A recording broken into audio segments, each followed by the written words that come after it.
Hey everyone, this is Jay Stein, and you're listening to the Dynasty Hotseat.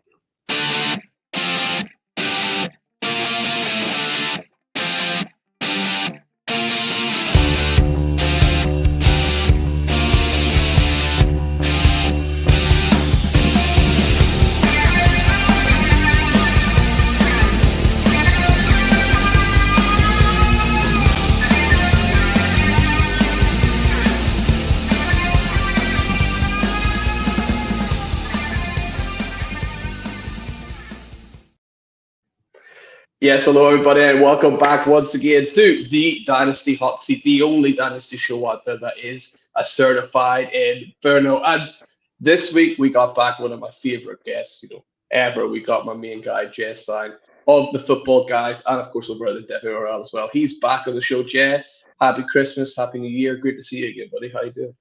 Yeah, great to see you. Happy to be back for my fourth show. This was my first ever show ever doing, so Yeah. it's always like a sweet spot to come back and be on the show and talk.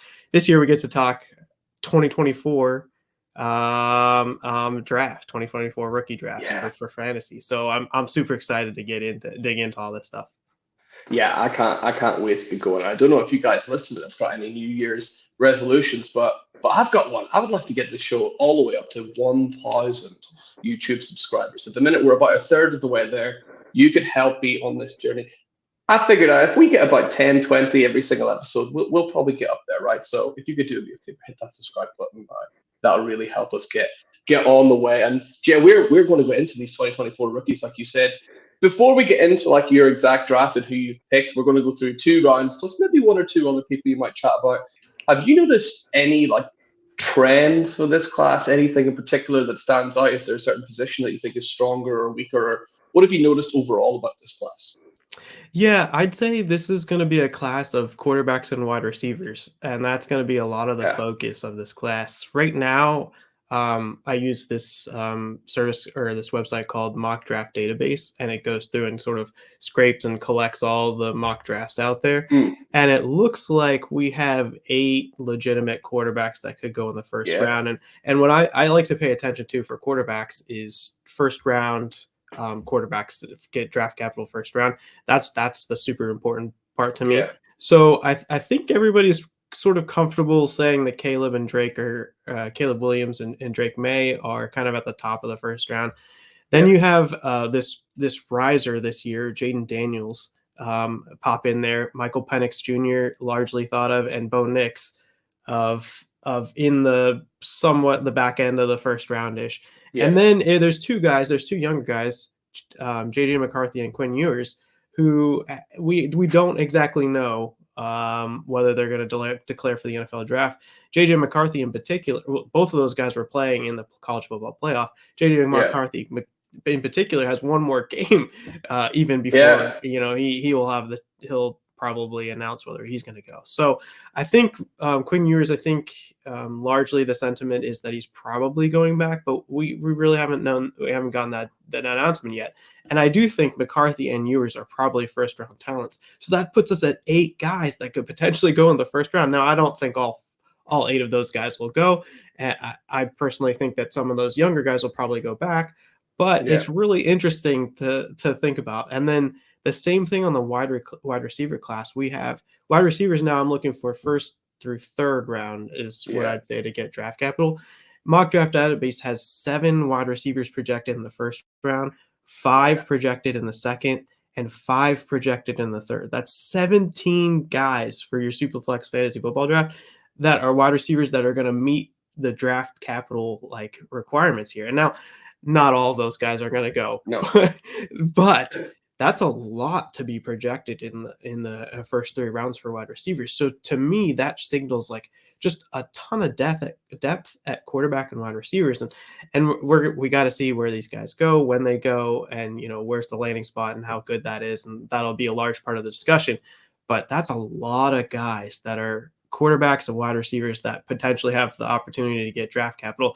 Last year, that was not the case. So, that's a pretty interesting. Running back is sort of like a a disappointing position. I think in general, running back's been a pretty disappointing position for dynasty managers.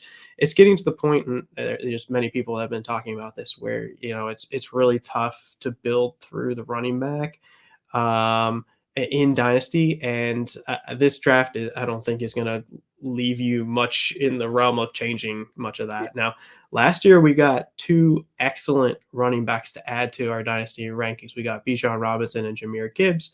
If you add on like a Breece Hall and maybe Christian McCaffrey for however long he can do it, like that's kind of like the core of running back. The only guys I really want to hold on to in dynasty. The rest of the guys, I'd sort of be looking to kind of move. Well, this running back class isn't going to add too much to that group, I don't think. There's one guy, Travion Henderson, who I think has the potential to be in that kind of top tier class, but like it's really a lot of question marks. If you go and look through and see like who potentially could get first through third draft capital, there's 5 guys total. And it's like even those 5 guys I'm not like crazy excited about. So I don't know. It feels like a little bit of a down year running back, and you just grab the guy that gets the best landing spot, or has a good shot of performing well based on looking through stuff. But if we really only do get 5 running backs, or maybe less than that, 4 running backs, probably none in the first round. Although Henderson maybe has a chance at that. It's just maybe a little bit disappointing. I think those running backs last year, like Bijan and Gibbs, that went in the top, 6, 5 of your Superflex drafts, I think that all gets shifted to the back end of the first round, early second round, where you start taking shots on running backs. Now, I could be wrong here. There could be a running back that breaks out and gets high draft capital, and maybe that pushes him into the top 6. But really, my top 6 guys it does not include running backs, and it would be hard pressed to find somebody that would push up there unless we're talking about Travion Henderson. And tight ends, really just kind of like two really good ones, I think. One really good one okay one. Brock Bowers, we've been talking about him. He's been heavily anticipated for a long time, largely because he produced early. Tight ends in college don't really produce very often, but Bowers produced early and quick, and he did it over 3 years. The same could be said about Caleb Williams as well. And so he's anticipated. He's a little bit like on the smaller end for like your typical tight end, but there's nothing that shows up that wouldn't say that he's not going to be a good blocker. He'll probably stay on the field. He runs a lot from the slot. This seems like a really good fantasy tight end. I'm not sure where he'd slot in, but he'd probably be close to the top 5 tight ends as soon as he gets drafted and gets put on a team. So he'll likely be the starter for the team. He'll likely produce for fairly early. So that's a clean prospect in a year where there's not too many clean prospects. Other than size and a little drift off in production in year 3, Brock Bowers looks pretty good.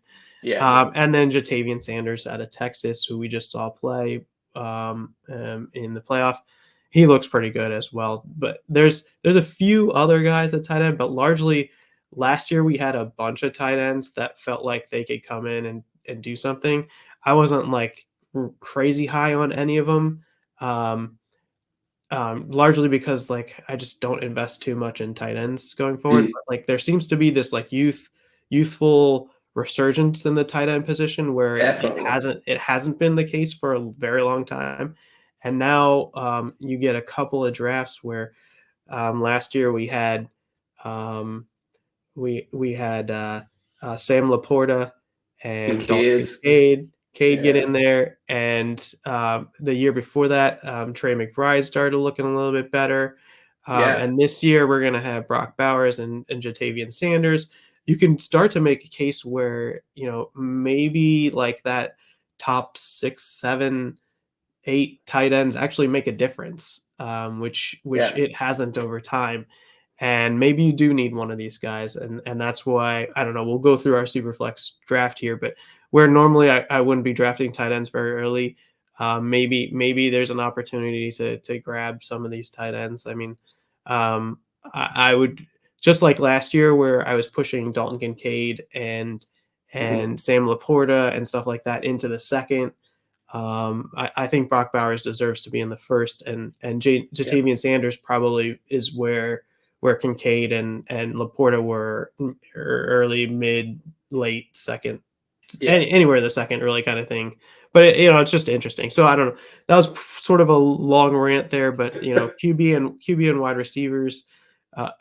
As you'll notice with all of my hot seat appearances, but QB and wide receivers seems to be the theme of this draft. There's a lot of them, a lot of depth, and a lot of those guys are going to get draft capital. So that's probably going to be the theme of your first round of many Superflex drafts. Yeah, it's so important to get the overall theme as well, though, right? Because if you're a team sitting right now, you're like, oh, I'm just one running back away from really making a push. This is not the draft for you. You need to use like those draft picks to go out and buy a running back somewhere else, because this probably isn't the draft for you. It's more of I think you mentioned the word like dart throw, right? It's more of a dart throw, like second and third round. Who can I throw a dart on? Who looks like they might get a chance based on their landing spot, right? Because there are a lot of like good guys, but I had a real problem trying to put them in any semblance of any kind of order. Like I really struggled, because there are guys in there. It's like, oh, I quite like Blake Corum, I quite like Marion Hampton, I quite like this guy, but it's hard to put them in any order because they all have like clear, obvious flaws. So you kind of have to wait and see where they land before you do that. But let's try and get some of these players in order, shall we? And let's roll into our mock draft. And just a quick reminder, if you haven't already, hit that like and hit that subscribe button before we get into it. So let's go. 101. Are you shocking anyone with your 101, or are you going with Caleb Williams? I'm going with Caleb Williams. This is a wire to wire guy for me. Yeah. I understand hesitations, and I guess the point I'd make here is that a lot of times we get into the discussion of the moment. Caleb Williams objectively did have not as good a season, and largely you can attribute some of that to, I don't know, his own personal performance, what was going on in the program. This was sort of a decent year for the Pac-12, so the competition was pretty good. But Caleb Williams has been nothing but elite since he stepped on the field as a freshman. He has 3 great years of production. It's hard to pass up on a guy like that. I don't particularly have like the scouting aspect of it. What I do is I go and throw stuff into spreadsheets and look at numbers, and sort of like through this analytical process, I figure out what kind of metrics matter for the what predicts or shows likely that they'll succeed in the NFL. And sort of work through the numbers like that. So I wouldn't be able to like watch Caleb Williams and tell you exactly what's going on, but from a numbers perspective, he's been nothing but elite since he started, and it was a little bit of a down year. But I'd argue that if you had to guess, would you say that Caleb Williams' completion percentage was down this year or better than the previous 2 years? I mean, yeah, you would assume that it's down, especially like even like missing guys like he's got Jordan Addison like missing from last year, right? So you would assume that it would be done, right? But he could tell me it's actually gone up. Yeah, so this year's completion percentage is 68%. His first 2 years were 64 and 66%. So it's up. Okay. His adjusted completion percentage was 77.5%, which was higher than his first 2 years. Interesting, right? Yeah. Yards per attempt up. His TDs 30, pretty good. Not as good as 2022, but better than his first year at Oklahoma. And if you remember, his first year in Oklahoma, he was the best thing since sliced bread, right? Yeah.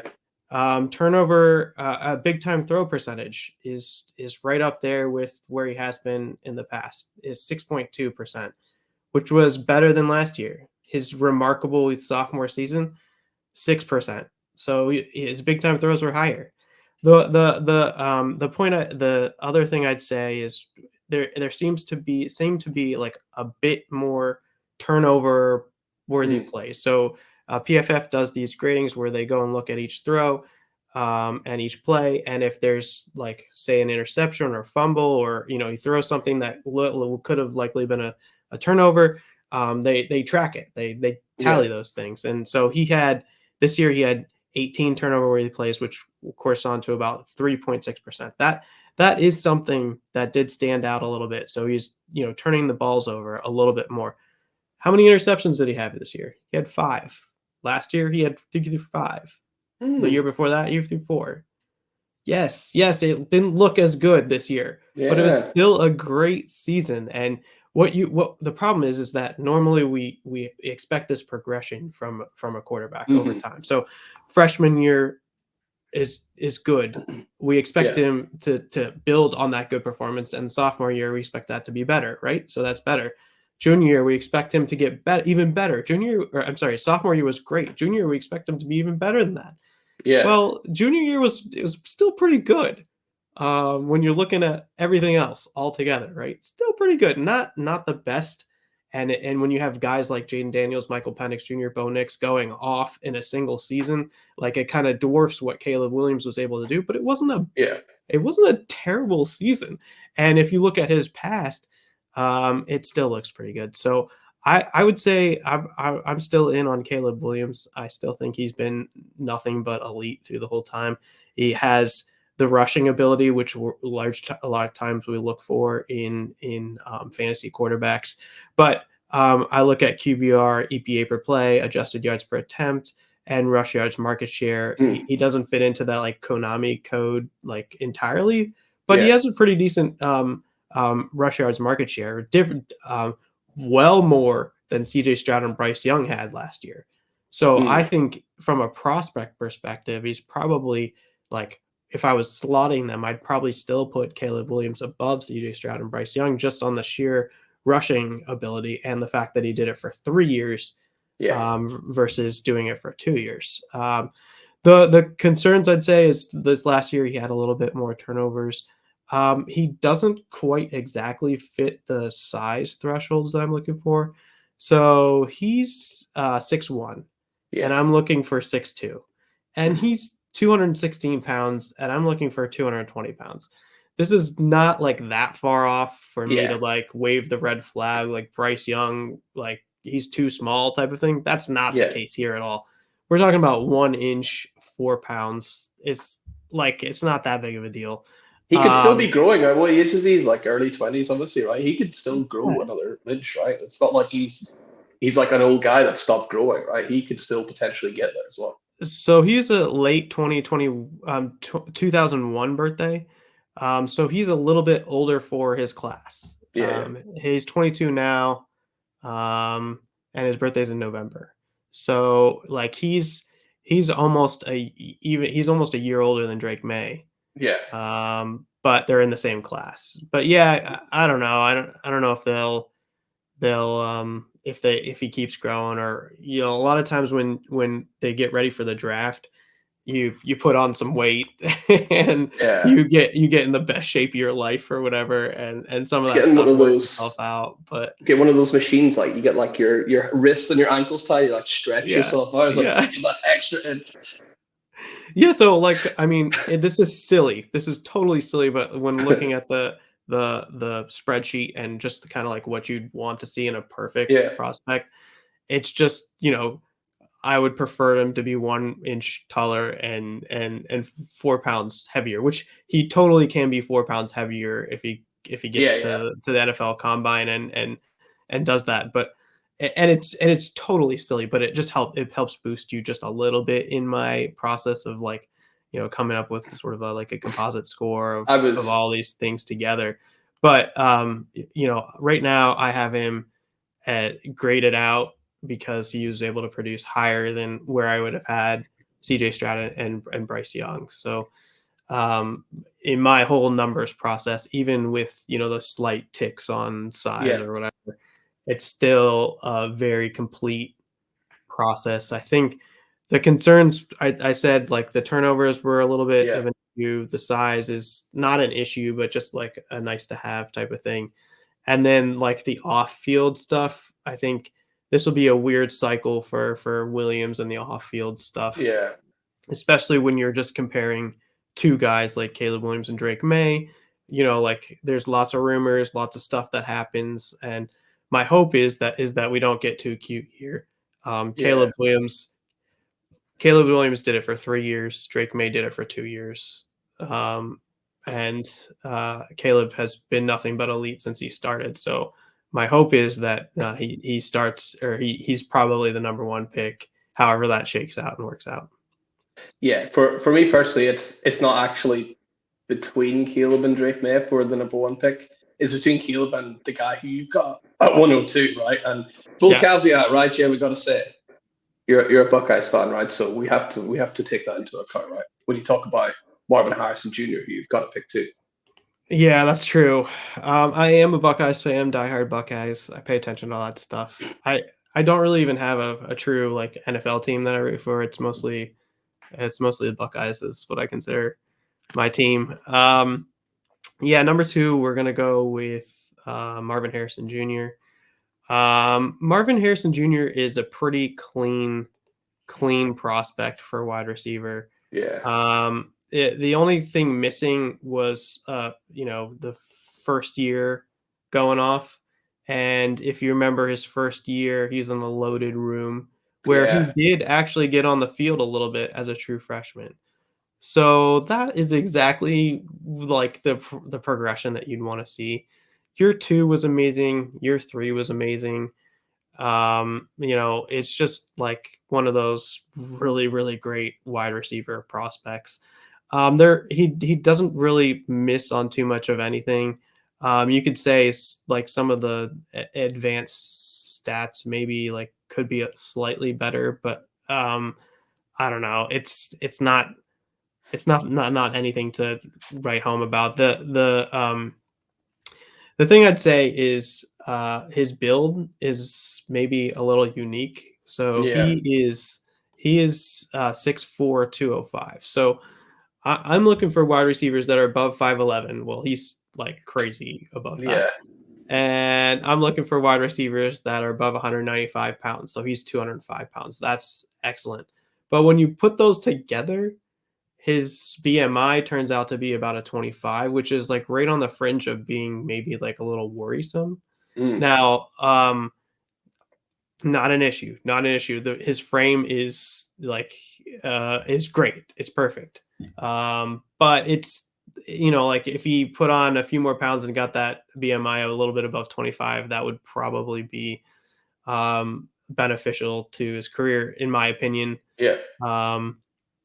But what it is just one of the cleanest wide receiver profiles.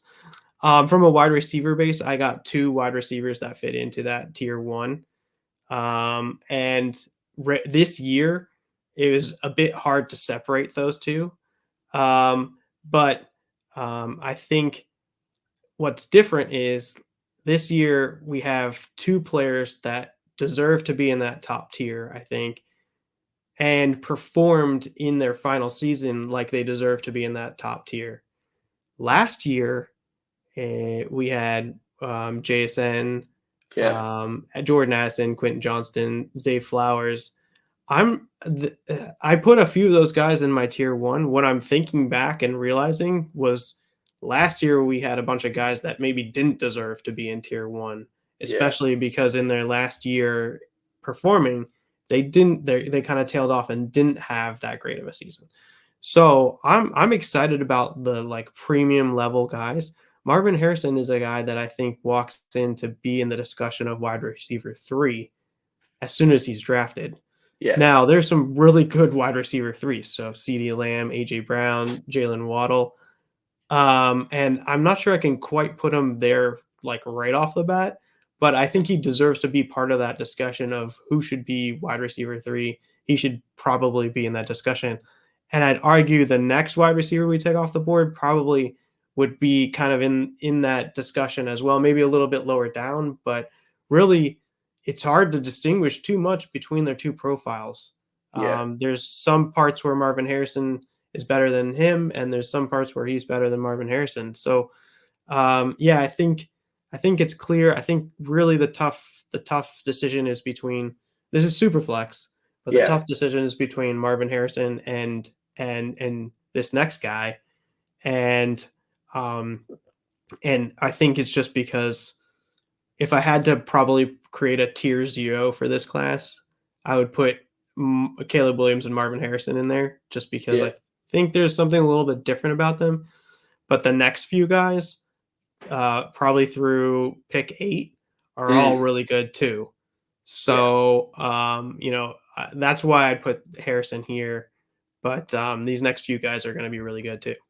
Yeah, absolutely. That seems like a really like solid class so far. Marvin Harrison right on the top just seems like almost like a bulletproof prospect, right? You know, he's going to go somewhere. He's going to do really well. And you said next you got another wide receiver you're going to talk about soon, but splitting them is your next guy.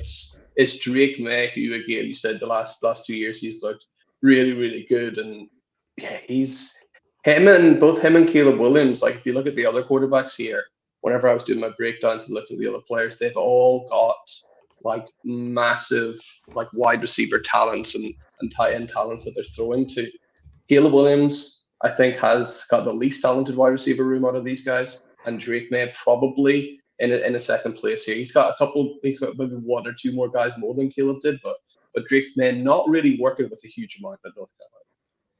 Yeah, that is a little bit disappointing. I don't know. I think USC has a talented wide receiver class. I'm not sure why it wasn't utilized, but one thing that I'd say is USC has some underclassmen wide receivers that maybe didn't have as Yeah, much experience or whatever, and the older guys didn't step up as much as you'd hoped. yeah, North Carolina does have some decent guys. There's this guy called Devontae Walker who Tez Walker, yeah, he didn't get to play the whole season, and there's a whole kerfuffle about that. But yeah, they lost Josh Downs, was his main target last year, and he actually went on to the NFL and did fairly well for the Colts. yeah, And I'd say this season it kind of felt a little bit like Caleb Williams in sort of it, like it didn't finish strong. But when I'm looking through most of the metrics that I look at, like QBR, EPA per play, adjusted yards per attempt, and rush yards, he hit. So yeah, he hit in year 2 and year 3. He's a early declare. He'll likely be a very high end first round pick. There's yeah, a debate between whether people are going to take Caleb Williams, or teams are going to take Caleb Williams or Drake Maye as first overall, and he probably deserves some of that. I can't tell you, like, oh, he's a gunslinger or something like that. I don't know that the tape measures, but he meet the size thresholds. yeah. So I kind of brought that up with Caleb Williams. Drake Maye is 6'4", 229. So like that's a great frame. It's like a Justin Herbert type frame, right? Yeah, Justin Herbert. The one thing I'd call out, and I wouldn't necessarily call this Drake Maye a running is his number one trait. I wouldn't say that at all. Hmm. But he showed over 2 years that he can run the ball. Yeah, And Caleb Williams showed that as well. But I think Drake Maye put the total numbers on our rush yards market share up a little bit different than Caleb Williams did. So that makes a lot of, or helps a lot. Do you have his stats for just the? Sorry to interrupt you. The only thing that stood out for me for Maye, and you might have the adjusted stats on him. Yeah. Whenever I looked at his completion percentage, I was like, that is surprisingly low. Because I was just watching the tape, I thought it would have been higher. But I don't know if you've got the adjusted stats for him. So maybe that's why it was. Yeah. So I do have the adjusted stats. So your intuition and seeing that is spot on. So his completion percentage went from 65.7 in year 2 to 63.3 in year 3. But his adjusted completion percentage, so that is this one at the one that I use is one at PFF, but they're adjusting all of the garbage out of Yeah. that completion percentage.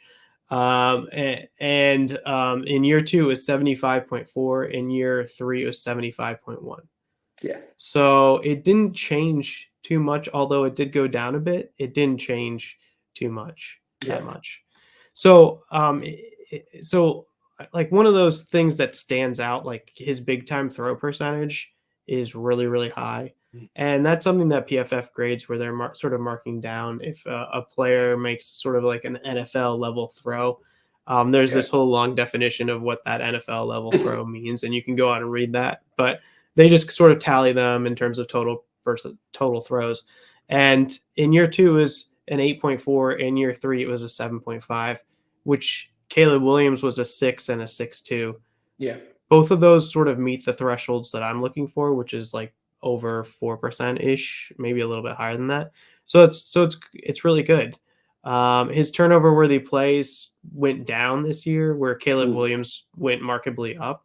But so it went from a 2.4% to a 1.9%. So he finished his career at around a 2.1%. Caleb Williams, even though he had a rough year 3, his total turnover worthy play percentage for his entire career was just a 2.6%. Still really good. And I'm looking for something under 3%. And then just to call out, we've been talking about adjusted completion percentage here for a bit. A lot of my work is like thresholds. So you can go and figure out who is number 1, number 2, number 3. And that's great. That's excellent. That's a worthy analysis. But what I just look for in doing a lot of these thresholds, and I talked about all these metrics like QBR, EPA per play, adjusted yards per attempt, rush yards, market share, adjusted completion percentage. I'm just looking to meet over a threshold. So all the years, did you meet some sort of threshold? Usually it's like an age adjusted threshold, but for adjusted completion percentage, I'm looking for something that like averages above 72%. So just to kind of give you an idea of what kind of these numbers I'm looking for. And of course, Drake Maye is in that 75%, which we talked about before. 75.4, 75.1 for the year 2 and year 3, 75 total for his whole career. So the main difference, so Drake Maye's, he's got the size. He's younger than Caleb Williams, even though they're in the same class. He's almost a year younger. He's going to get very high end draft capital. The thing I'd mention is just like he's a 2-year starter, which is what I want to see. But Caleb Williams is a 3-year starter, so he did everything that Drake Maye did for 3 years, and Drake Maye did it for 2 years, and that's like kind of how I see the difference there. From that perspective. But there's a lot of things to like about Drake Maye, and I think the NFL is probably right to be debating that. I personally think it's Caleb Williams, but like, are we sure about anything? Honestly, like we got to wait and see how these NFL evaluators get in there and figure all that stuff out, and that gets us to a better conclusion in the end. This is just kind of looking at the past and kind of hoping, the past can tell us a little bit about the future. Yeah, my spidey senses are going with him and the New England Patriots as well. I just have like one of those just one of those feelings like it seems like a good fit there, right? So I think he would do pretty well there, I'm sure. So let's move on. You were chatting earlier about 2 wide receivers, right? I mean, they were kind of hard to split. We know one is Marvin Harrison Jr. Who have you got at 104? Because it's the second guy here, right? The next one is Malik Nabers. So we're picking him with our 4th pick. If you're not plugged in, this might be a little bit surprising. Like who's Malik Nabers? He actually had a really good year 2, and then year 3. Arguably, you could say his year 3 this year was better than Marvin Harrison Jr.'s year 3. Now, Marvin Harrison Jr. was given the top awards and gets a lot of the recognition. Maybe that's because he has a famous dad. Maybe that's because he plays for a great team, or Ohio State Buckeyes.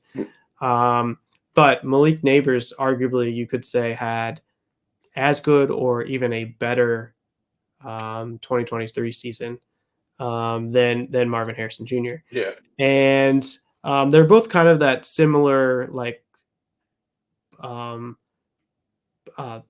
profile, but Marvin Harrison had that analytical profile. But Marvin Harrison Jr. had in year 2, he had like a huge breakout. In year 2, Malik Nabers had met all the metrics thresholds of the metrics that I was looking for, but it just wasn't like that next step. So what I'd say is Marvin Harrison had outstanding performance for 2 years. Malik Nabers had really good performance and then outstanding performance. So that's just like kind of how I see a little bit of the production difference.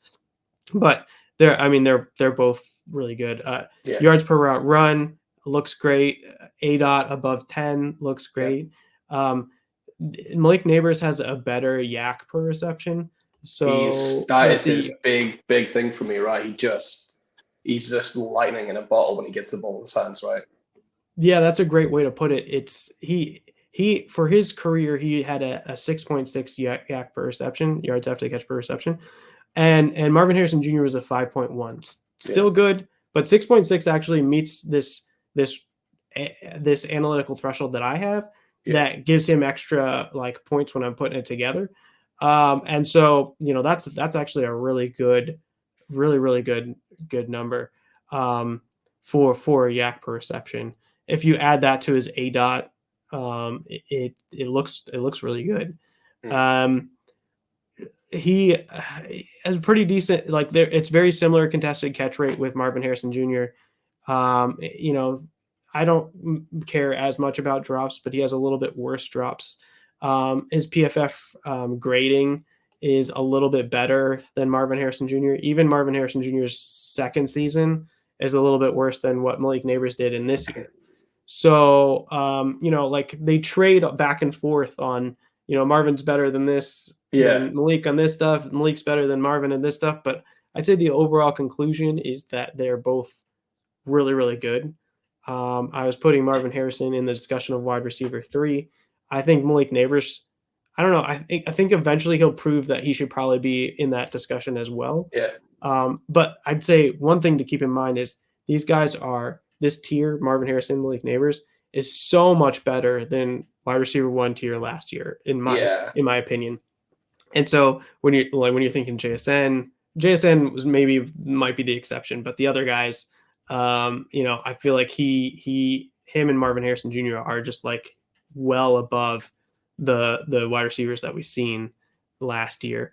And then one other quick thing from a size perspective, he's 6 foot, 200 pounds, 27 BMI.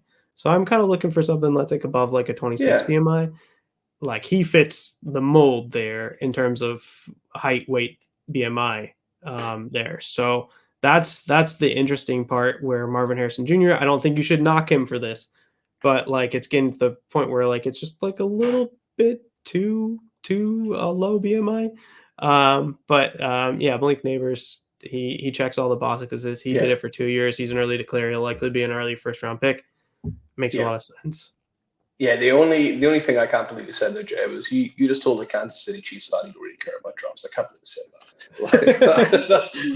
that. That's just hurts in here. But we'll move on from Malik Nabers.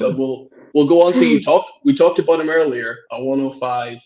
It's the elite tight end of this class, right? It's Brock Bowers. Tell us more. You mentioned the only thing about him, maybe the only knock you might have, but I don't know if I imagine you have different thresholds for tight end size and weight and BMI. Does Brock Bowers still sneak in there for you? No, so that's the slight knock. The knock was just the size, and it's not height, it's weight. But I think Brock Bowers is just like a little bit different. So I'm not necessarily concerned as much about the weight perspective. I imagine him coming to he can block. He's an excellent blocker. He grades out as a good blocker. But I imagine him coming to the NFL and being more of like sort of hopefully like that slot, or spend more time in the slot as opposed to some of the other guys that are blocking first tight ends that can catch some passes. And that's why I think he'll be fantasy relevant coming quick. But I have him down here at 6'4", 230. So I'd be looking for him to be a bit heavier than that. But really, I don't think it matters that much. Caleb Williams was a pretty clean prospect when it comes to the metrics in terms of meeting the age-adjusted thresholds for each year. Brock Bowers is a very clean prospect. Yeah. He kind of hits on every check-the-box mark.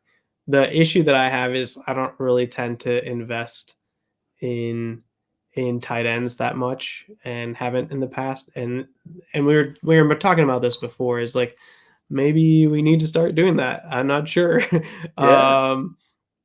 It's just like the way that it's all set up for tight ends. If you played in tight end premium, maybe you need to start investing into one of these young future stud tight ends. And I think Brock Bowers can be that put in that. But the stuff I look at: reception yards per team, pass attempt, dominator rating, EPA per play, yards per reception. He sort of checks all the boxes for all of the years. Yeah. There's one that he missed is yards per reception in this third year, because this third year may have been like a slightly down year compared to his first 2 years. But he was injured a bit, right? Yeah, it's exactly right. But so this is yards per reception. So it, like injuries shouldn't matter too much on that one, other than maybe like you're just not getting as many opportunities to break one loose, type of thing. So that's but yards per route run, yak per reception. He has a high slot rate. It's like 52.2%, which is what you're hoping for to go to the NFL. I can see if he gets in the right system that it's just like a great tight end that'll be on your team for I don't know however long you play Dynasty, unless you're selling him for a wide receiver, or a quarterback. He'll be the guy that you can plug in there and it works out. He's gonna go first round, you think, as well, right? NFL draft. In my opinion, I think he goes high first round, so like in the top 10 picks. And that's what I've seen out there from mock drafts. But like you never know how things work out. There's a lot of quarterbacks available. There's a lot of wide receivers available. There's a lot of like defensive players that are available. So you can see, you can see your slip. But as far as like tight end prospects go, this guy's pretty clean. Yeah. So in terms of weapons, I can see NFL franchise betting on him, because he's what you want to see in a receiving tight end, and he probably will be a playmaker and make a difference for your team. Yeah. So it stands out, and NFL teams have shown a propensity to draft tight ends early. So it could be a really high end. I'd probably say in the back half of the first 10 picks, or maybe into the teens somewhere as a place for him. But I've been surprised before. I think what'll be interesting is I think he's pretty athletic. I'd like to see if he does the testing and stuff, how he turns out to be athletic, because what I look for in tight ends really, it comes down to draft capital and athleticism. Those are like the two highest weight. Production is less of a weight, mostly because college tight ends don't tend to produce very much. The difference is that sometimes you have college tight ends that produce a ton, and they produce a ton early. And that's the example of Brock Bowers. Like most tight ends, when you look at their screen, it's like you didn't see him for 2 years, and then they have 1 or 2 good years after that. Or maybe even just 1 year, and good year is all relative, because like they don't produce much in college. So like when you compare it to a wide receiver, it looks like nothing. Brock Bowers had put up great numbers for 3 years. So there's no like really hole in his profile. Maybe he's a little bit light from a weight perspective, but if he gets top end first round draft capital and is pretty athletic, I'll be pretty high on him. So I think, although I would put less of an emphasis on tight ends, I think Brock Bowers deserves to be up here in the top end of this draft. Yeah, I think I'm right there with you. I think he looks like a slam dunk prospect. And next to the 106, going back to the quarterback, well, this is the most interesting prospect in the draft for me. This is a 106. You got Jayden Daniels, right? And where do you even start with this guy? He's real. I imagine the numbers are really interesting with him, actually.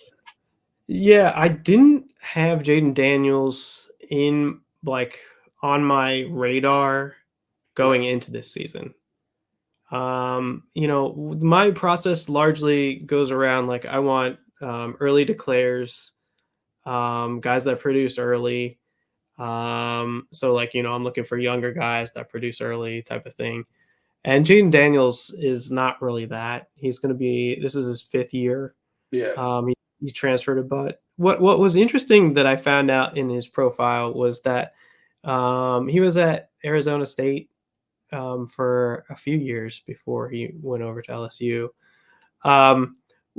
There were like these nuggets of him performing on some metrics early, Yeah. which you don't necessarily always see out of 5th year guys. Usually when you see the 5th year guys, it's like, nothing came and did mop up duties for a couple games during the season. Nothing really anything for, 3 years. And then the 4th and 5th year, maybe there's something there. If you get 2 good years out of that.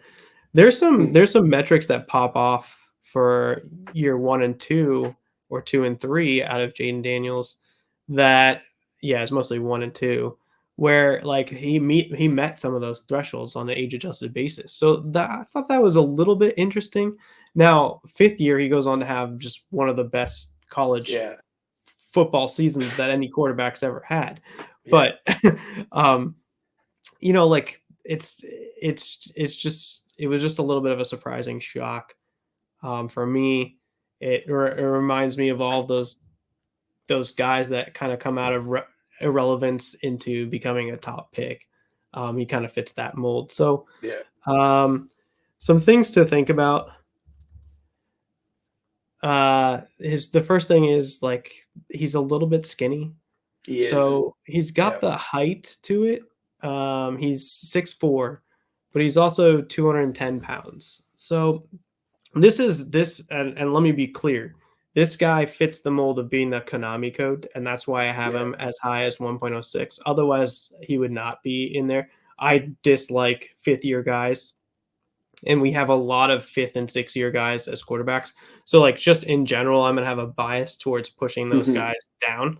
And the reason I have him up here is because he meets those Konami code thresholds of running the ball. Then the concern then, because he's such a great runner and prolific runner, his size here, 6'4", 210, puts him at a 25.6 BMI. That's pretty skinny. Now he's tall and skinny. So when you think about like, I don't know, all those concerns that people have about Lamar Jackson taking off and getting injured or stuff like that. So Lamar Jackson's 2 inches shorter. So he's 6'2", and he's 6 pounds heavier. He's 216, I believe. So his BMI is way higher than what Jayden Daniels looks like. So and BMI is something you just pay a little bit of attention to for running backs, because you want to see if they can take the wear and tear of running the ball in the NFL and take the hit and go. And Jayden Daniels avoided a lot of that in college. Just the concern would be at 210 with a low BMI, can that hold up? And there's no indication to say it won't, but like here's maybe like this warning sign that maybe it's something to keep an eye on for those Konami codes. Like ideally, if he was going to be a Konami code, you'd want him to have that higher BMI, and then it's a full complete profile. So that's the only thing I'd say. But really, Jayden Daniels had just a remarkable season, and it wasn't just the passing piece of that. The running piece of that was the piece that made him stand out apart from Michael Penix, from Bo Nix, from the rest of the guys that are maybe those older prospects. Bo Nix and Michael Penix in a lot of categories for quarterback graded better than Jayden Daniels. If you look at like completion percentage, if you look at total yards, if you look at some other things, but it's the Jayden Daniels doing all that plus him being, having 1,200 yards on the ground and a ton of touchdowns on the ground and being this highlight reel. That's the part that puts him over the top, is that rushing piece of it. That's why that would distinguish him from Penix and distinguish him from Nix. He's going to be real interesting to see where he ends up going in the draft. I have a funny feeling he might end up going quite high in the NFL draft, actually. Just whenever teams see that like sort of bit of clay that they're able to sculpt and just watch what he did, I think he'll be not far behind the likes of Caleb Williams and Drake May. I think he'll get pushed right up there. So he's going to be a real interesting prospect and has genuine quarterback 1 overall potential in there. Like, if they can get everything right in the same way that Justin Fields has got that, Jayden Daniels has got that same sort of skill set and tool set in there. But it's whether they can sculpt him and mold him in there. It's a much more difficult job to do with him compared to like Caleb Williams, but there is potential in there for him to do that, just because he's such a good athlete and has that upside. And speaking of good athletes, this guy up next at 107, Rome Odunze, another guy that is a bit of a late declare, but this guy's an absolute freak, right? I just love watching him play. Yeah, and I can tell I'm going a little bit long. We're 50 minutes here, and we're only into these picks. But these were the important picks, I think. Yeah. Right up until here, I think this is like fairly chalk. You can reorder these guys however you want. Rome's probably the next guy here. Yeah. I think so. Like, if you have a strong preference for one of the others, but I think through 1.07, I think this is kind of pretty close to where we'll be come when you start doing your Superflex draft. I think these guys are pretty locked in. Well, I've been fairly lower on Rome Odunze.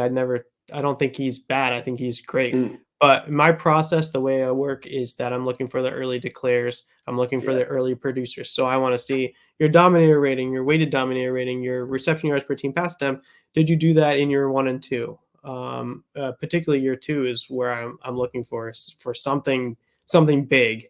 And Rome didn't do that in year 1. He didn't do that in year 2. He didn't do that in year 3. And so it took some time to get there for Rome. In year 4, he started meeting those thresholds. That's this year. So it's not a perfect profile from a production perspective. And that to me signals a little something. So like if you were, I want the early declare, so I want the 3-year guys. If you're going to be a 4th-year guy, I like to, from a production perspective, I'd like for you to hit something in year 2, by at least year 2. So maybe you fell into a situation where you didn't get on in the field in year 1, and you're a 4th-year guy, so you have year 2, year 3, year 4 of producing fairly well. Well, Rome didn't have year 2 or year 3. He produced some, but he didn't meet the age-adjusted thresholds that I look for on a reception yards per team pass attempt or weighted dominator rating. So he wasn't like the huge piece of the offense yet. It wasn't until year 4. Now, if I was looking for the perfect 4-year profile, it'd be something like a Devonta Smith or a Chris Olave. Where those guys now, we haven't gotten to size yet. And Devonta Smith and Chris Olave are very different from Rome Odunze as a profile. But I'm talking about just sort of like, the production over the years and how that translates. And so Rome, year 1, year 2, year 3, he didn't meet that stuff. Chris Olave, Devonta Smith, other successful first round 4-year guys. A lot of times it's, they're meeting those thresholds in year 2 by at least year 2 or 3. So this one is a little bit weird to me, where it's sort of a late riser. Now he's not a 5th-year guy, so I would knock him even more if he was a 5th-year guy. But this is I think there's a clear 1 and 2 in Marvin Harrison and Malik Nabers. And then I think Rome Odunze, although he's getting very high first round draft capital buzz, like in the realm of where Malik Nabers was, this one is a little bit more iffy profile just because he wasn't able to produce in years 1, 2, and 3. Now, I'm not saying there was zero production. I'm just saying there's certain thresholds that are predictive of how well you're going to be an NFL player, and he wasn't meeting those. And now all these wide receivers that I like here going on from Rome Odunze are all going to have these like he looks good, but there's this piece of it. And, Marvin Harrison and Malik Nabers, they didn't really have that. Rome Odunze on, we're probably going to have, he looks good, but there's this piece of his profile that isn't exactly perfect. Now, the thing that gets everybody a little juicy here is that he's 6'3", 216, 27 BMI. It looks like an alpha type wide receiver. Yeah. And if he continues what he was able to do performance-wise this year and continues that into the NFL, it's pretty juicy. I will admit, it's pretty juicy. And so from that perspective, I can see why we're pushing him up. I just don't think he deserves – there's a lot of people out there that would say Rome is not that different than Malik Nabers and Marvin Harrison. I would say that there's a big gap between Marvin Harrison Jr. and Malik Nabers and Rome Odunze, and that's why he's kind of lower there on the group. Yeah, I would agree with you with that gap. I think there's a clear tier break there. Well, what I like about Rome Odunze, at least this is what the commentary team during the Sugar Bowl were saying, that I think between his last year and his third year in college, he did put on about 15 pounds, which took him really high into that, and looks just obviously a completely different player. So I think that's good that whenever he's seen an adjustment he needed to make, and he made it. So hopefully he can continue to do that the rest of his career. But definitely some huge talent with Rome Odunze. And next to this guy, you've got a 108. You've got Emeka Egbuka at 108. Someone who he's getting lost in the shuffle a little bit, right? I feel like he's not a name that's coming up a lot. I'd say Emeka is. There's going to be a couple guys on the list. I tried to take out the guys I think are going back. There's a couple of guys on this list that there's still the potential that they go back. I think Egbuka is probably one of those guys I think he should go back, actually. There's a chance that he might go back. And I think what I do think what gets lost in the shuffle. So last year we had Jackson Smith and Jigba, right? Year 2, he just had an off the charts year, right? Yeah. It was awesome. He plays the same role that Egbuka plays. Is just slot wide receiver role at Ohio State. So he's getting a lot of touches. Year 3, he gets injured. He doesn't play the whole season. And we saw what we needed to see from JSN in year 2. Year 3 was a disappointment, but go off into the NFL, he still looks pretty good. It's clear based on what he was able to do in year 2 that he's a pretty decent NFL wide receiver. He doesn't fit the mold of Marvin Harrison and Malik Nabers, but it's pretty clear he's a decent wide receiver. And Emeka Egbuka, we saw what we needed to see in year 2. Yeah. And we're in year 3 was a disappointment. It didn't work out. He was injured a little bit. And it wasn't exactly perfect, right? But he didn't have quite the year that JS had in year 2, but he had a very, very good year in year 2, and to the point where Marvin Harrison Jr. and Emeka Egbuka, to me, were clear wide receiver 1, wide receiver 2 going into this season, because his analytical profile was so close to Marvin Harrison Jr.'s year 2. And we all know Marvin Harrison Jr. had a great year 2. Egbuka was right there in year 2. So I think in particular, we saw what we need to see from Egbuka in year 2, and year 3 was a disappointment. And like I brought this up at the beginning, we tend to be let what's happening in the moment, what's happening now, guide us for the future. But Egbuka proved that he was a good wide receiver in year 2. So he met most of what I would want to see in year 2. The one piece that I miss on him is that, so I look for, like, I don't know if you've heard of something called like a breakout age. So breakout age is like a dominator rating above 20%. And you'd want to see that in year 2 or earlier, so 1 or 2. And then before the wide receiver goes into the NFL draft, I like to see a breakout age, so a dominant rater above 30%. And so he did not get to that dominator rating above 30% for his career. That's something that JSN did in year 2.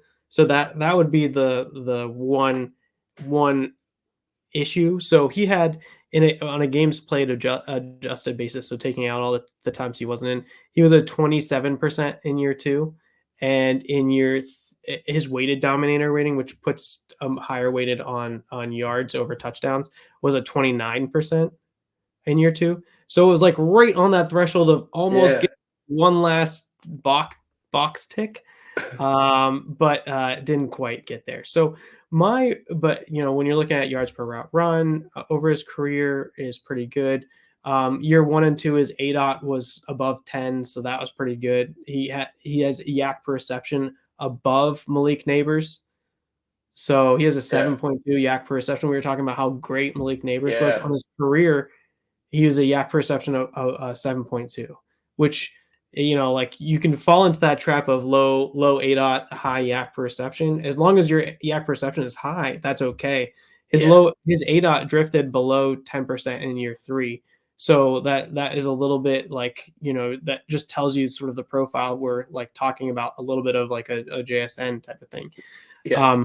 But like what I needed to see, it happened in year 2. His size fits the model here, in the same realm of what Aroma Odunze is. So Emeka Egbuka is 6'1", and 205 pounds for a 27 BMI. That BMI, 27 BMI, that's what Rome is. Yeah. So it's I don't know, it's kind of a great profile. The one issue that I have here is that he had a disappointing year 3, and it can't. There is a possibility. There's a decent chance that he goes back to school. I don't think he should. I think your point is that he should, so that he can be a high end first round pick. That's what I'm thinking. I think he's still a first round pick, honestly. If that's the way, and I've been wrong before. If he goes, he probably falls into the second. But I think we saw what we needed to see in year 2, and for the same reasons that we'd give JSN the benefit of doubt, I think we should give Emeka Egbuka the benefit of the doubt here. On that. So. Yeah, that was the only thing. It's like if he stays, he's sort of right up there with the guys next year like Luther Burden and people like that. He could be right up there at the top of that class next year. So I think. But then he might just be thinking, you know what? I'm just going to go get paid, and I'm going to get in the NFL. I've dreamed about being in the NFL my whole life. I'm just going to go nuts. So who knows what's going to happen? But we got another wide receiver right after. Yeah. Some people calling the greatest wide receiver in Oregon Ducks history. We got Troy Franklin at 109. Right? What do you think of this guy? Are you some people? Yeah, no. I've read a few things. Right, I just love watching him play. I think he runs just like buttery smooth routes the whole time. Like it. Again, there are like obvious holes here, but I just love watching him play. Just the way he runs, the way he makes cuts, and just the routes that he's running are really impressive, I think. Yeah, you're speaking to like some stuff that when I watch, I can see some of this. I don't know what that means, like running smooth routes, but when I watch him, it's like, I don't know, you can tell there's something a little different. And I don't know whether you called it smooth. Maybe it's smooth, but there's separation. I don't know. It just looks good. Doesn't it? I feel like you can feel happy about drafting him in your Superflex drafts. Now, I don't know about all that stuff, but he looks good as a prospect too. He looks really good as a prospect. Mock Draft Database currently has him going in the second round, which that's perfect for what I look for in my model. But it's a great profile. The one thing that I'd say is, like his frame just looks a little different. He's like really, really light. And so that piece of it is just like a little bit concerning. Whereas like, I don't know, but he's a different player. It's not like he's a straight slot guy or anything like that. I can't remember what his slot percentage was. Let me look real quick. So his slot percentage was 13, 25, and 18. So he's not, even though he's really light, he's not playing like, he's not a 70% slot guy. So he's an outside guy. At least that's what it's shown in college. But he's 187 pounds and his BMI is down to 23.4. And that was my knock on him going into this season. And there's a knock on the next guy. I think the next guy that we're going to talk about, at least one other wide receiver, where the BMI is just so low that it's like gets into that like concerning phase. And that whole discussion is kind of interesting, that it doesn't mean that you're bad if you have a low BMI. Like, you can be a very good prospect. You can be a first round prospect. You can have fantasy success.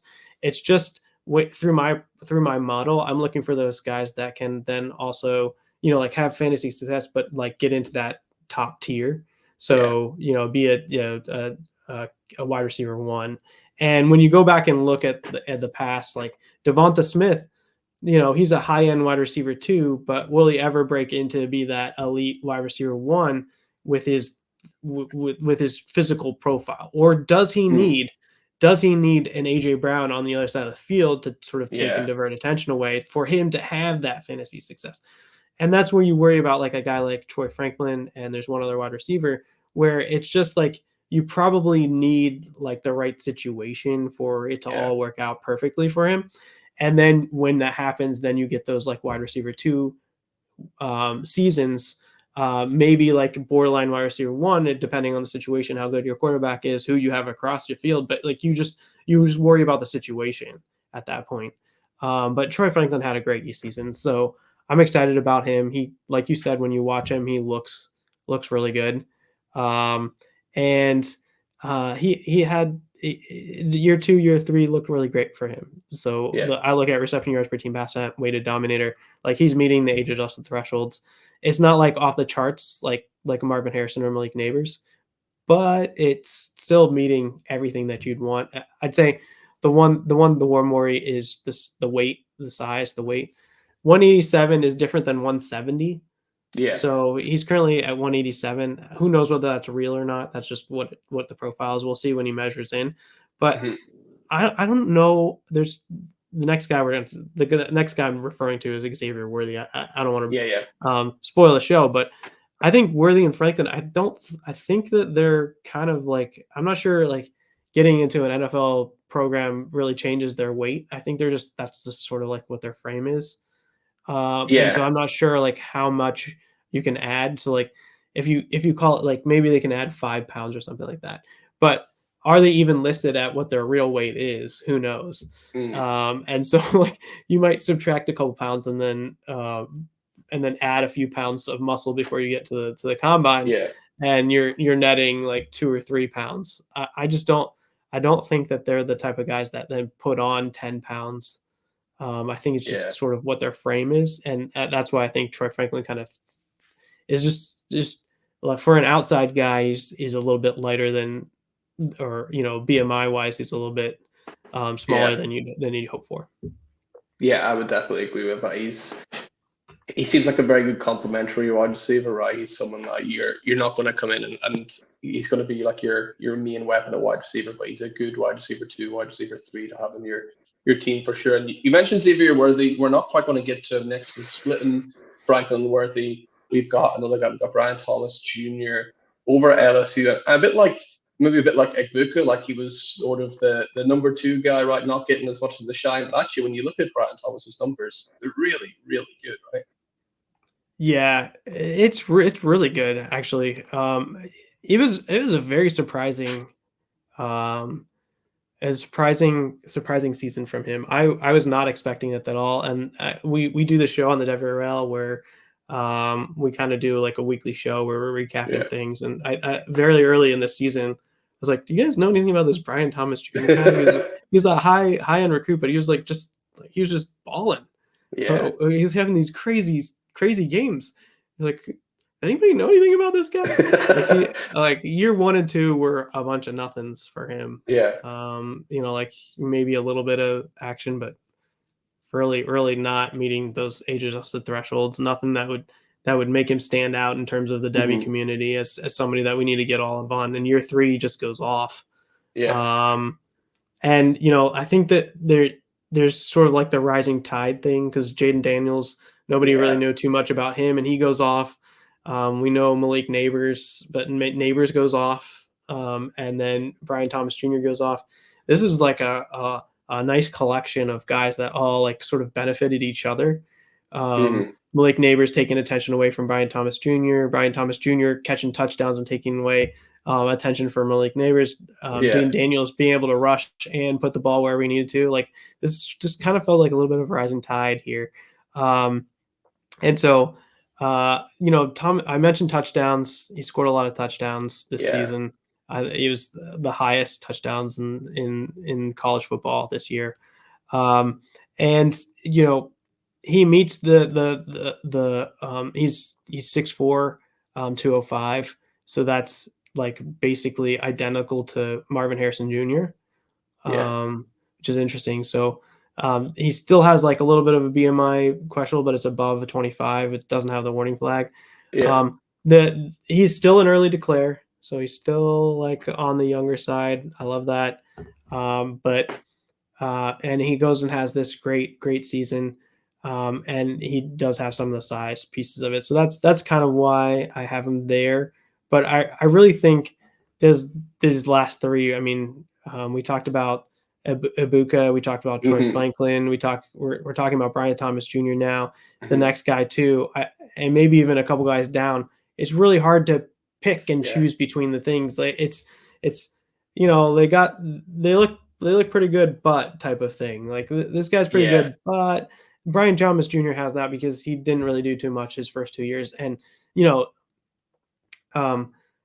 that you can argue that Brian Thomas Jr. profile actually in my process might actually look better than Rome Odunze's process, just because he's the early declare and he was able to do it in year 3, where Rome, it took him till year 4 to do it. Now Rome had a significant season this year, but it really did take until year 4. That's the sort of the same profile as Brian Thomas Jr., except he did it in year 3 and he's an early declare. So that Brian Thomas Jr., his profile does look fairly good. And if you're going to give people credit, or Rome Odunze credit for what he was able to do this year, you have to go and do the same thing for Brian Thomas Jr. as well, just because it's a similar like kind of build out. I think he's very, not everyone we've had on here has had him in the first round, but I think he's deserving of a spot towards the back end of the first round. And here we go with Xavier Worthy. We mentioned him earlier. My big thing for him is I'm slightly worried he's going to be like drafted and become this like kind of field stretcher or this kind of gadget guy. That's my main worry for him, because he is really, really talented. He's got skills there, but I don't know, a couple of times this year at Texas, I've just been like, all the commentary, all the things I've been hearing are like, he's the guy. I don't know, they didn't use him as much as I thought they would either. There's some question marks around there. Yeah, the question marks I think are there. I think what got me on Xavier Worthy was he had just like this tremendous year 1. And a lot of times we forget about like what a prospect has done for us over time. It's like what happened last year, what happened in the moment. Year 1, he had one of the best freshman wide receiver years that we've seen, from a reception yards pre-task attempt and weighted dominator rate. It's like remarkable. This is like the years that Marvin Harrison Jr. are having now. That's what he had in year 1. He had such a good season in year 1. Then you go year 2 and it's not as good. Then you go year 3 and it's even not as good. And you're like, okay, well, that doesn't feel quite that great, honestly. But and that's largely why he fell down. The other piece of it is his weight. Even we were talking about how Troy Franklin was a little light. He's even lighter, so he's 172. That's like in that like Devonta Smith type category of maybe being like a little bit too small. But Devonta Smith was able to produce year 3, year 4. Xavier Worthy really tailed off in year 3, and so that does provide like a little bit of a warning sign. From a production perspective, if you think of like what a Jordan Addison was, like he had some good years and then year 3 kind of tailed off. That's kind of like the production-ish profile that I'm thinking about here. It's still like really good.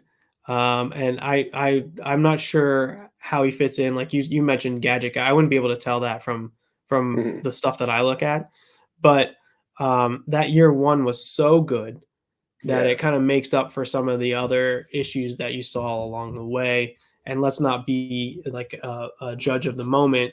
take the whole body of work and show. And then I think because he had such a good year one, I think that still makes him in the realm of discussions of being late first, early second type of discussion if people can get comfortable with the size. But yeah, reception yards per attempt, pass attempt, weighted dominator rating in year one was close to what Marvin Harrison Jr. was doing in year 2 and year 3. Those are great seasons. He did it.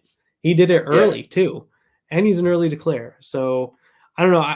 The way I'm talking right now, I can make an argument to push Xavier Worthy up even higher. But I think I've fallen into that same category of just like, year 1, year 2, and year 3 were just not as good as year 1. You're hoping for progression over time. Year 3 was a little bit more of a disappointment than you would have hoped for. And so, like, maybe he does deserve to be below Troy Franklin just because of that. But I think if I was Egbuka, Franklin, Brian Thomas Jr., Xavier Worthy, a couple guys after him, I think these guys are all in the same tier. And so you're just picking between like what you like a little bit more.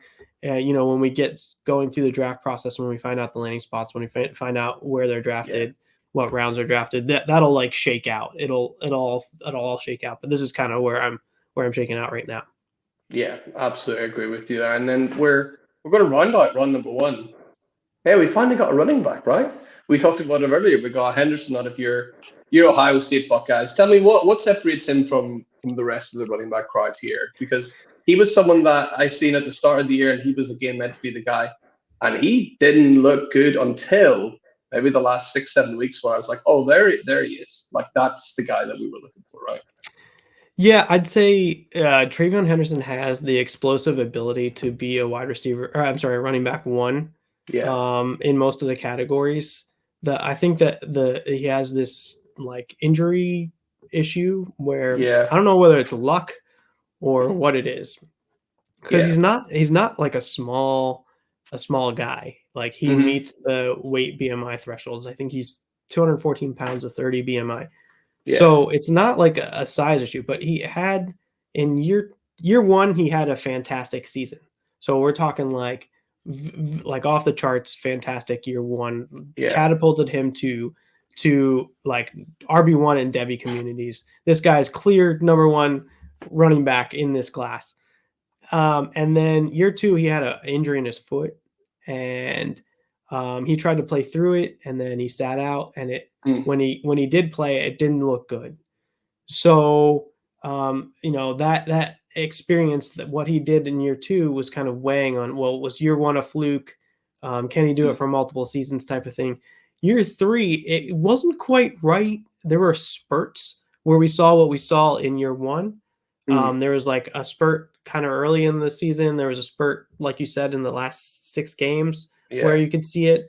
But I think durability, just the injury history, is a little bit of a concern. But if there's any running back in this class that can go on and be in that top tier of what a dynasty running back you're looking for, I think it's TreVeyon Henderson. I'm not confident about it. Not confident at all that he's the guy. There's also the concern that he could go back to school. So I'd say overall, like for this running back class, this is a low confidence running back class. There's some guys that meet some of the things, but I'm not sure I have any of these guys as tier 1 guys. Definitely nothing in the Bijan Robinson range. Like probably in the Jahmyr Gibbs range from last year would be TreVeyon Henderson if you can get comfortable with like the durability issues there. But Jahmyr Gibbs is like his thing was receiving. And TreVeyon Henderson like meets some of those thresholds, not all of those, but he's not the receiving back. He's more of like fits into that 3-down workout horse back, which can be productive in the NFL if he goes to the right situation, lands in the right spot. But yeah, I think TreVeyon Henderson, if I had to put my money on any of these running backs to be a decent RB from a dynasty perspective, I put the money on TreVeyon Henderson. Although even though I'm doing that, I'd say like the caveat is there's still a lot of concerns there. Yeah, and there's like what a 75-80% chance he's going to end up in a committee, like all the other, like even Gibbs and even Bijan Robinson is in a committee right now, right? I mean, even though he probably definitely shouldn't be, he's in a committee, so he's probably going to come in and be in a committee, which might actually weirdly be good for his durability issues. Actually, for good old Trevion Henderson there. Now, Jay, we had planned to go into a full second round, but I think I would keep you here all day. So what we're going to do for round 2 is I might throw some names at you. And if you give me like a quick reaction. So I've got your list here. So I'm going to go. We've not really spoken too much about running back. So I'm going to go at your 203. You had Braylon Allen. Tell me about him. He's a very interesting guy. Young guy, right? Yeah, Braylon Allen's young. He'll be the youngest guy drafted, of those skill position players. So I have him as a 04, early 04 birthday. So he'll be 20 on draft day, which is interesting. There's another guy. There's a late 03 guy, his Audric Estime out of Notre Dame. That guy he's a young guy too. So he's just a few months. How did he get that big in so little time? Like, some guys are just built different than the rest of us, right? Surprisingly, I put Malik Nabers. Malik Nabers is a July 03, so he's only a few months older than these guys too. So some very, very young prospects that are early declares. That's the kind of stuff that I like. Braylon Allen is just like this weird profile where he literally meets everything, even the receiving stuff, and everybody that I rely on from a like film perspective or telling me like, is this guy going to be good NFL by watching film or telling me stuff about him, they're all like low on him.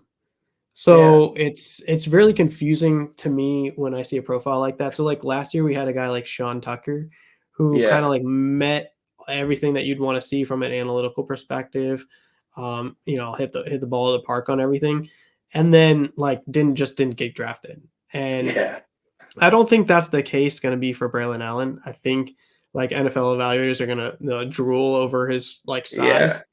But this is one of those guys where he meets everything, and then my guys at the WRL will say like, but he's not going to be good. He's not good, and it's just confusing to me. And so that's one of those like scary profiles where I need him to get the draft capital. I need an NFL team to invest at least third round or better draft capital. A good situation that would work. And to me, like he really does meet kind of everything that I'm looking for. So it's kind of hard to understand why why there are all the issues just by looking at all the numbers. It's tough to tell, but I can understand it. And my experience has led me to trust some of those opinions, where all the numbers might pop, but if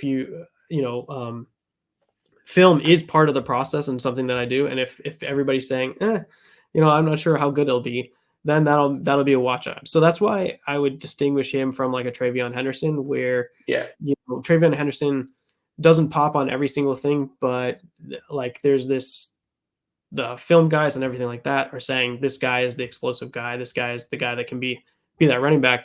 Braylon Allen shows all the metrics. Then when it comes to like watching him play, people say, maybe not. Maybe he's not that great. So that's why it's a bit confusing. But I like young, early declare guys, and he's got the size. He's 240 pounds. So he's absolutely huge, 30.8 BMI. So I think it's a really intriguing profile to take a shot on. Would I put him at the top of the first round? No, I don't think so. Yeah, that's super about doing these sort of drafts this time of year. I remember this time last year we had some people on, and a lot of people had Sean Tucker at the back end of the first round, and look what happened to him, right? So we don't know what's necessarily going to happen. And I'll give you one more name, and then I'll let you pick a name to sort of round off at the end. The next name I'm going to give you is a guy that he was a guy I thought was going to be right up there as maybe the best running back in college football. He got injured though. At 2-6, you had Jonathan Brooks, right? He looked phenomenal until that pretty bad injury, right? Yeah. Yeah, there are two guys, Jonathan Brooks and Audric Estime, that just like skyrocketed up my process this year, where I didn't know largely anything about these guys. I mean, they were in my models, but they just hadn't like produced enough, or they weren't really on my radar. These guys are both younger prospects, and so they'll be early declares, and they just had fantastic seasons. Yeah. And for running backs, unlike wide receivers, I want to see year 1 and 2. Running backs, I don't necessarily need to see 1 and 2, but I still like the early declare piece of that. So I'll put the early declare guys. So Jonathan Brooks had just like, I'm looking at all these metrics that Jonathan Brooks met, and when I go and plug them all into the model, he comes out to be my running back 3 in the process. And then I knock him down because of like injury that he had, or like maybe he goes back. And so you kind of like got to factor some of that stuff into the process. But on sheer, like, just like the stuff that I look for, if he came out and say was able to, I don't know, convince some NFL team to draft him, in 3rd round or better, that would be one of those guys that I'd be super high on. A lot higher than people. And yeah, you worry about an injury, but I generally tend to ignore injuries unless like there's 2 or 3 significant ones, because a lot of players can come back from those injuries and be just as good. Some of them lose step, and that's a concern, but a lot of times you can come back. Audric Estime, I mentioned him on the age thing. He's kind of fits in that Jonathan Brooks category of being that early declare, younger guy that sort of came up this year. He doesn't meet exactly all the same thresholds that Jonathan Brooks did, but I'm pretty excited about him too, to see where he goes as well. In a running back class, I have like Travion Henderson. I have like 6 or 7 guys in that tier 2 of the way that I look at things, where it's Travion Henderson, Braylon Allen, Jonathan Brooks, Trey Benson, Bucky Irving, Audric Estime, Will Shipley, and Blake Corum, where like, depending on where you get the draft capital, and how that'll shake that whole thing out. But I'd say like mostly, like, I just don't see anybody in that Bijan Robinson tier. No. And so like we'll figure all that stuff out as it goes, but those are the guys that I kind of like would be interested in. Who knows whether Jonathan Brooks comes out or not? I'm not sure with the injury if he goes back or not. I honestly would prefer that he comes out for my own selfish reasons, but just because he'd be one of those guys that I'd probably push up and want to take in that early second, just because he's that good. And you always have to keep in mind that this guy is on Texas. Yeah, he played behind Bijan Robinson. That's why he wasn't on the field years 1 and 2. And when you have situations like that, you can make arguments for why he didn't produce early. But yeah, I mean, I like Brooks and Estime as risers this season. Those are those guys that I was pretty excited about. There's a few other guys like Ray Davis and Marshawn Lloyd and stuff like that. The problem with those guys is they're like they've been in school for a while. Lloyd had some injuries and more injuries. But Lloyd and Davis didn't necessarily meet all of the thresholds that I look for, because over time they just didn't hit as many. Estime and Brooks didn't hit very much in year 1 and 2, but they hit what they needed to do in year 3. So that's why I have those guys over like a Ray Davis or Marshawn Lloyd. Those Ray Davis and Marshawn Lloyd just been in school for longer and didn't meet as many stuff. So. Yeah, I like Cody Schrader's one of those guys. So you're just like, what a phenomenal season, but didn't really show too much up until it, right? There's a bunch of those guys out there. So there are a lot of like, as much as we like not the running back class, there are a lot of guys you're like, if you squint your eyes, you're like, maybe. But there's so many so many interesting prospects out there. But that brings us to the end of our mock draft. Jay, I just want to say thank you so much once again for coming onto the show. It is always such a pleasure to chat to you. Just want to remind everyone listening, where can they find your work online before you head on? Yeah, I write an article for Football Guys that you can find. It basically comes out once a month. It's called the Dynasty Investor, and it has to do with having sort of value, a different way to look at value in the dynasty process. And so, every month I'll talk about that. And then I do stuff for the Devy Royale. There's a Discord, there's YouTube channels. There was a weekly show throughout the season. And so that's a lot of where you can find my stuff. I would just mention really quick on wide receivers, I do like Keon Coleman and Adonai Mitchell. That's the rest of the tier. I didn't want to leave that out because those guys are really good as well. But agreed. Football guys, Devy Royale is where you can find most of that stuff. Absolutely, but and if you have not already, guys, please remember we talked about New Year's resolutions. We're trying to get up to 1K by the end of the year. So let's get us on that journey. If you've not already helped out, if you have helped out, hey, thank you so much. You are the best. So that brings us to the end of the show. Remember, make sure you tune in here on a weekly basis. We got more mock drafts coming to you, and for anything Dynasty, you need to know you want to keep it locked right here on the Certified Inferno. See you next time.